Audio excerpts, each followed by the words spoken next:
संभाजीराजांच्या चरित्रावरचे हे डाग सरळ सरळ आमच्या लक्षात येतात. काही अर्थ नाही त्यात. एक अत्यंत शिवरायांना अपेक्षित असणारा वारसदार या महाराष्ट्राच्या मातीनं महाराष्ट्राला बहाल केलाय, ज्यांनी स्वराज्य उभा केलाय.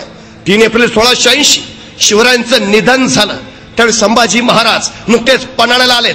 ते रायगडावर नव्हते. याचं कारण ते बुऱ्हाणपुराच्या स्वारीत अडकले होते. राजारामाचं लग्न ते स्वारीत असतानाच झालं म्हणून ते लग्नाला येऊ शकले नाहीत. ते कैदेत वगैरे अजिबात नव्हते. ही वस्तुस्थिती आहे. आणि शिवरायांचं निधन झाल्यावर शिवरायांच्या निधनाची वार्ता लोकांना कळाली तर रयतेत गोंधळ माजेल आणि शत्रू आक्रमण करायची भीती आहे म्हणून शिवरायांची निधनाची वार्ता सुद्धा गोपनीय ठेवण्यात आली. पण त्यावेळी मंत्री रायगडावर जमा झाले. मंत्र्यांचा नवीनच डाव सुरू झाला. कसंही झालं तरी संभाजीराजे गादीवर येता उपयोगाचे नाहीत. कारण संभाजीराजे धर्मपंडित, संभाजी संस्कृतचे ज्ञानी, संभाजी निर्णय क्षमता असणारे, संभाजी प्रचंड बुद्धिमान, संभाजी प्रचंड शौर्यशाली. संभाजी जर गादीवर आले तर आत्ताच ते आपला मुलाईजा ठेवत नाहीत, पुन्हा जर आपल्यालाच ठेवणार नाहीत. त्यामुळे कसल्याही परिस्थितीत संभाजी गादीवर येता कामा नाही. त्यापेक्षा राजारामाला गादीवर बसूया. राजाराम अल्पवयी आहे, त्याला काही कारभार जमणार नाही. म्हणजे कारभार आपल्याच हातात येणार. स्वार्थी मंत्र्यांनी स्वतःच्या स्वार्थासाठी कसल्याही परिस्थितीत संभाजीला गादीवर येऊ न देण्याचा चंग बांधला. त्यासाठी सोयराबाईंना हाताशी धरलं, सरळ सरळ हाताशी धरलं आणि तिकडं कराडला हंबीरराव मोहिते जे सोयराबाईंचे सख्खे बंधू, मराठे शाहीचे सरसेनापती सरलष्कर, त्यांना निरोप पाठवला. पन्हाळ्यावर संभाजीला कैद करायला जायचं आहे. आपण ससैन्य तयार राहा. त्यांची भूमिका अशी की कुठल्या मामाला वाटणार नाही आपला भाचा गादीवर येऊ नये. आता राजारामाला गादीवर बसवतोय म्हणल्यावर मामा हंबीरराव तर लगेच तयार होतील. आणि झालंही तसंच. हंबीररावांनी लगेच कळवलं मी तयारच आहे, तुम्ही या. मग म्हणूनच संभाजीला कैद करायला जाऊ. मंत्री आनंदले, निघाले, आले, तळबीडला आले. हंबीररावांच्या पुढं चला आता सैन्य घ्या, संभाजीला कैद करायचं आहे. आणि त्या क्षणी हंबीररावांनी डाव बदलला. बुमरँग त्यांच्यावर उलटवलं. आल्या मंत्र्यांना सरळ काढण्यात चढवल्या. सगळे कैद केले. सर पन्हाळ्यावर नेऊन संभाजींच्या पायावर घातले आणि कडाडले सरलष्कर. ही काय नादान हरामजाद माणसं. राजा जाऊन अजून 11 दिवस नाही झाले आणि त्यांच्या पोटच्या गोळ्याला कैद करायला आल्यात, घ्या ताब्यात. आणि मंत्री फिलपोट गिरफ्तार झाले. संभाजीराजांनी त्यांना कैदेत ठेवलं. 1 महिना पन्हाळ्यावरच कारभार चालवला आणि मग संभाजी रायगडावर आले. पण या काळात संभाजीराजांनी हंबीररावांना विचारलं, मामासाहेब आपण राजारामांचे मामा असून, आमच्या मातोश्री सोयराबाई साहेबांचे सख्खे बंधू असून आपण त्यांच्या पाठीशी उभा राहण्यापेक्षा आमच्या पाठीशी कसं काय उभा राहिलात? त्यावेळी हंबीररावांनी सांगितलं.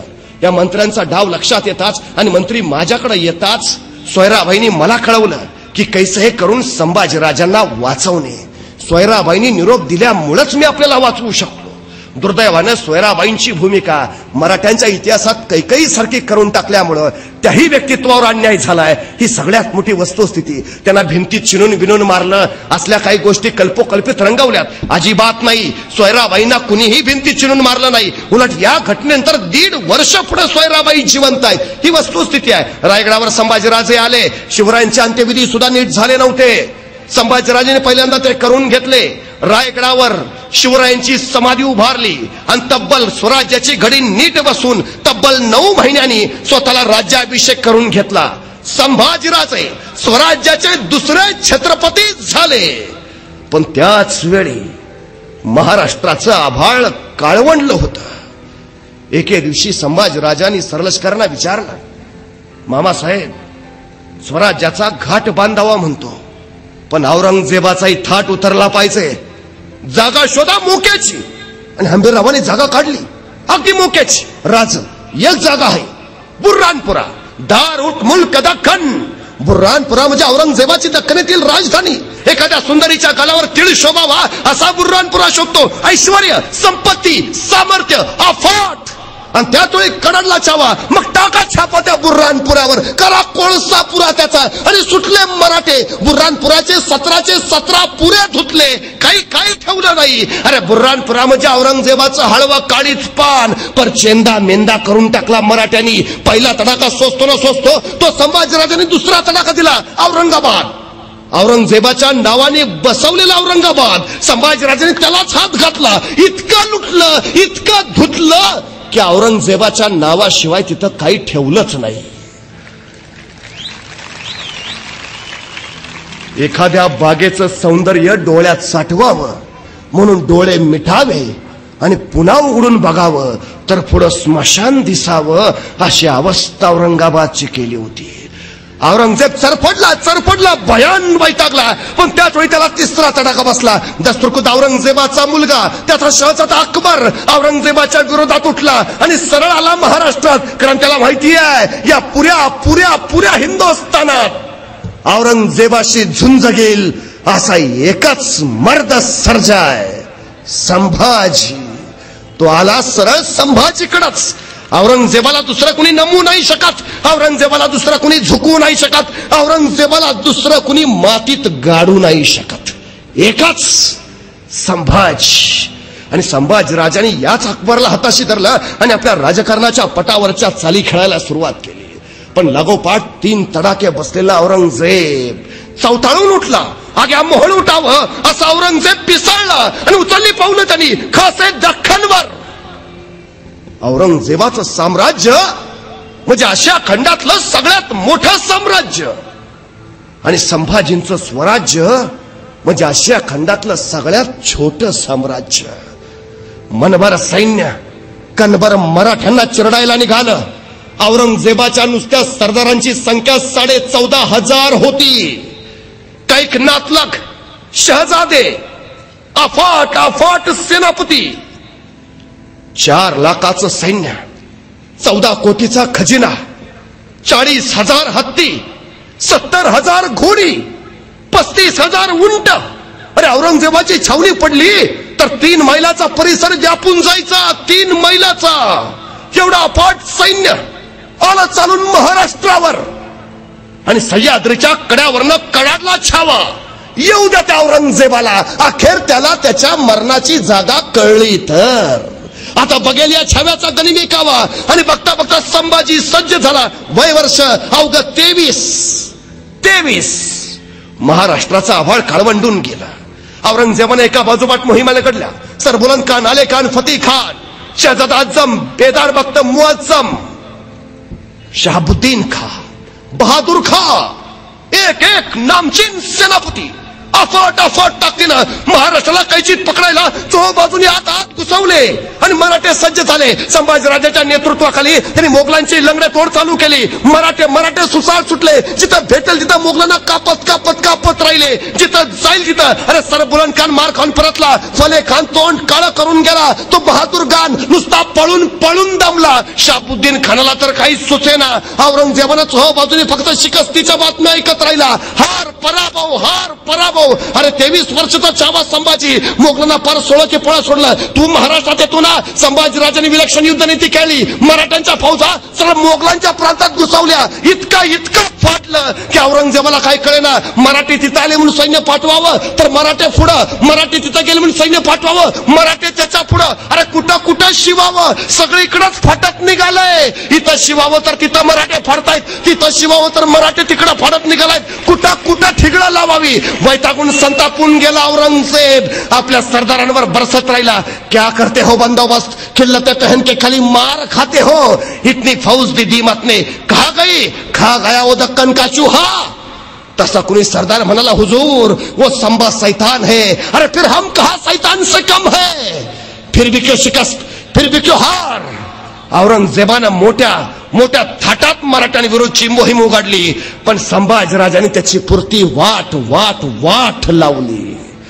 कडाडला संभाजीराजा. आमच्याच वाटेवर येऊन आमच्याशीच वाटमारी करणाराची त्याच्या वाटेवर जाऊन वाट लावल्याशिवाय आमच्या वाटेवर परतत नाही आम्ही. बस तलवारीच्या टोकावर भाकरी भाजतात मराठे. तुला भाजायला वेळ नाही लागणार.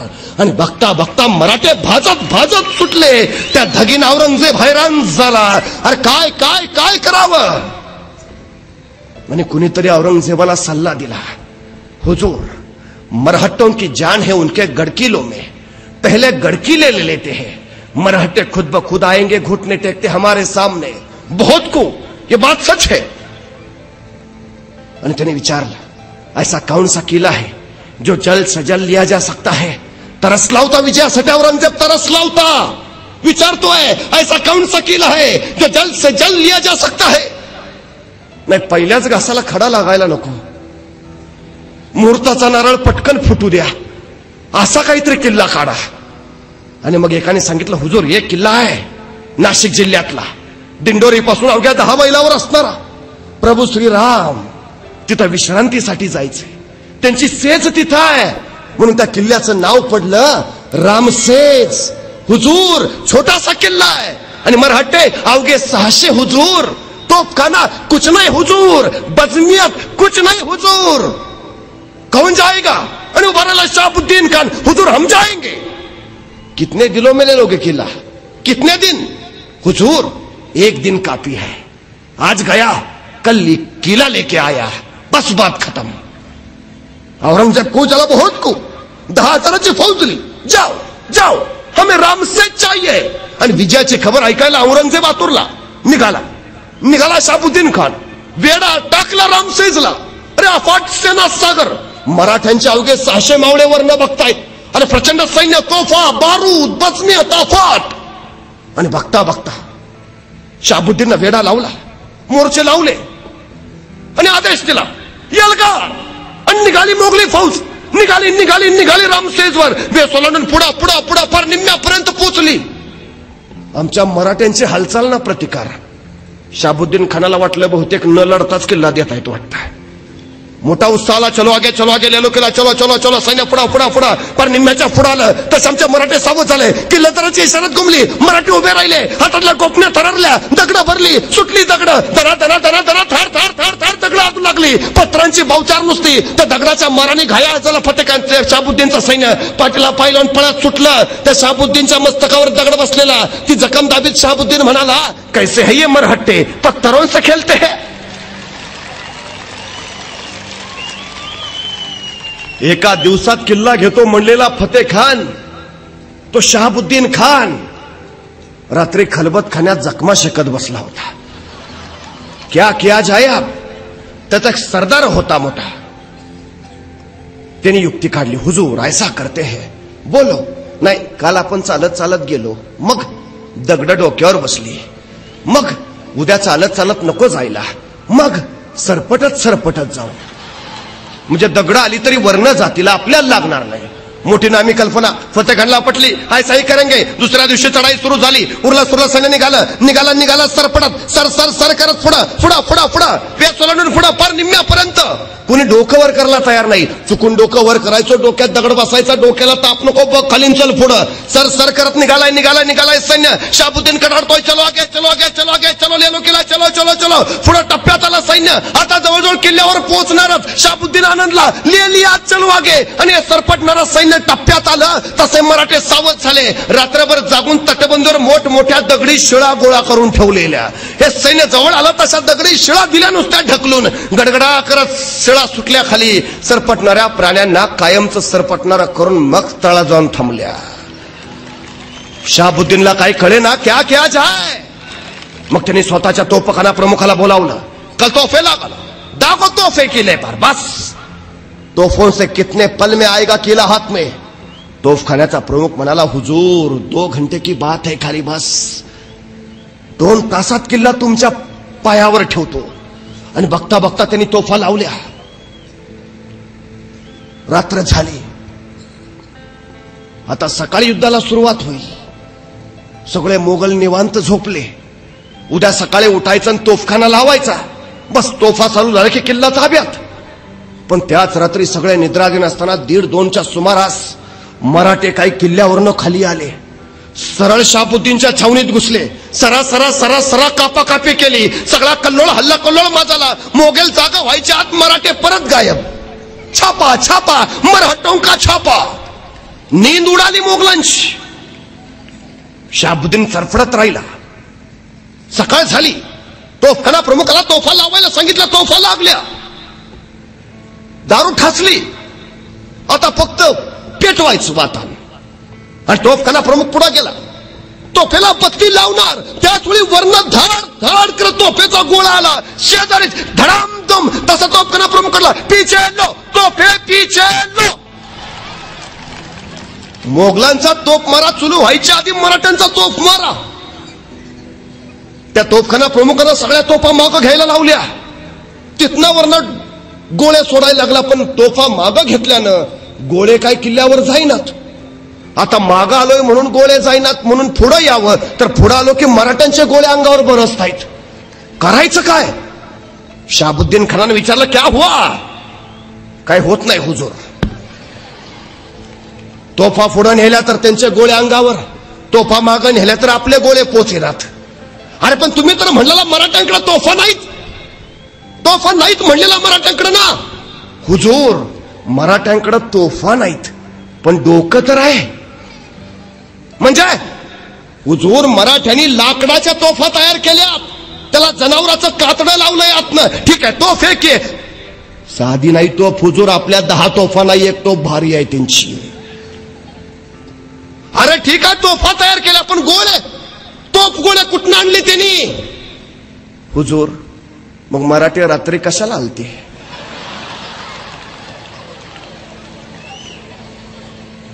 हे गोळे आपलेच आहेत.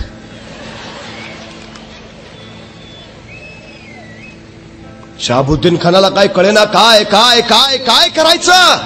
महिना झाला, 1.5 महिने झाले, 2 महिने झाले, 3 महिने झाले, 4 महिने झाले, 5 महिने झाले. 600 मावळे किल्ला अजिंक्य ठेवता येतात रे, पुढे तसूवर सरू देईना. तर पडला, वैतागला शहाबुद्दीन खान. शेवटी डोक्यातनं युक्ती निघाली, तोफा मागे घेतलं तर गोळे पोचत नाही ना. आदेश दिला सैन्याला, झाडं तोडा आजूबाजूची, सगळ्या जंगलातली सगळी लाकडं तोडली. 1.5-2 महिने काम चालू आहे. शहाबुद्दीननं अफलातनं किमया केली. किल्ल्याच्या उंचीचा प्रचंड मोठा लाकडी बुरुंजच त्यानं उभा केला. लाकडी दमदमा. का? तर तोफाचा या लाकडी बुरुंजावर नेऊन ठेवायच्या, किल्ल्याच्या उंची इतक्या, आणि तिथनं मग खाली किल्ल्यावर डागायचा. बस, साधी गोष्ट नाही. कौतुक केलं पाहिजे शहाबुद्दीनचं, कौतुक. साधी गोष्ट नाही. अरे किल्ल्याच्या उंची इतका लाकडी बुरुज, आणि तोही केवढा? 50 तोफा बसतील वर आणि 500 सैनिक उभा राहील वर. एवढा मोठा बुरुंज. सगळा बुरुंज बांधेपर्यंत मराठे शांत बघत राहिले. चालू द्या तुमचं. बुरुंज उभा राहिला, तोफाईवर चढवल्या. आता उद्या बुरुंजावरनं तोफवारी चालू करायची किल्ल्यावर. बस, किती दिवस लढतायत बघू. रात्री सगळे थकले, मोगल शांत पडले आणि मराठे नेमके 1:30 वाजता बाहेर पडले. त्या बुरुंजाच्या पुढे आले. दारू गोळा बुरुंजाच्या कडेने ठासून भरला. पूर्वी हुक्के असायचे, हुक्के. हुक्के म्हणजे गावठी बॉम्ब. नारळाची कवटी घ्यायची, त्यात पॉइंटेड खिळे भरायचे, दारू ठसायची, त्याला वातान लावायची, पेटवायची आणि द्याचं टाकून. 5-6 नक्की जायबंदी. हे मराठे हुक्के. एका बाजूने मोगलांना पत्ता लागू नये, मोगल छावणीमध्ये हुक्के टाकत राहिले. मोगलांचा कल्लोळ उडाला आणि तेवढ्या वेळात बुरुंजाभोवती सगळी दारू ठसली, सुरुंग पेरले, वाताने पेटवल्या आणि बघता बघता पेटली. थोई थोई थोई थोई करत वातान पेटत पेटत गेली आणि धडामधूम अवघा बुरुज ढासळला. तोफा सकट खाली. मराठ्यांच्या किल्ल्यावर गोळे पडायच्या आधीच मराठ्यांनी बुरुंजाचाच निकाल लावला. वर्ष झालं, 1.5 वर्ष झालं, 2 वर्ष झाली. औरंगजेबानं शहाबुद्दीनला विचारलं, तुम्हारा एक दिन कितने बरसों का होता है? अरे एका दिवसात किल्ला घेतो म्हणलेला 2 वर्ष झाली. आओ वापस. प्रमोशन.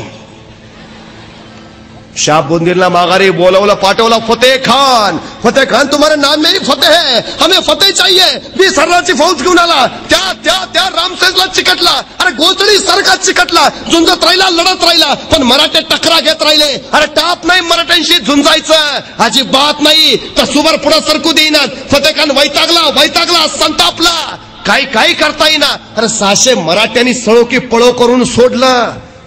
त्या फतेह खानला काय कळेना. शेवटी एक मांत्रिक त्याच्याकडे आला. म्हणाला, हुजूर, मी भूतवश करायच्या कामात तरबेज आहे. मला फक्त एक सोन्याचा नाक तयार करून द्या, नाही तुम्हाला किल्ल्यावर घेऊन गेलो तर मग विचारा. मरता क्या न करता. फतेह खाननं या मांत्रिकावर विश्वास ठेवला. त्याला सोन्याचा नाक तयार करून दिला.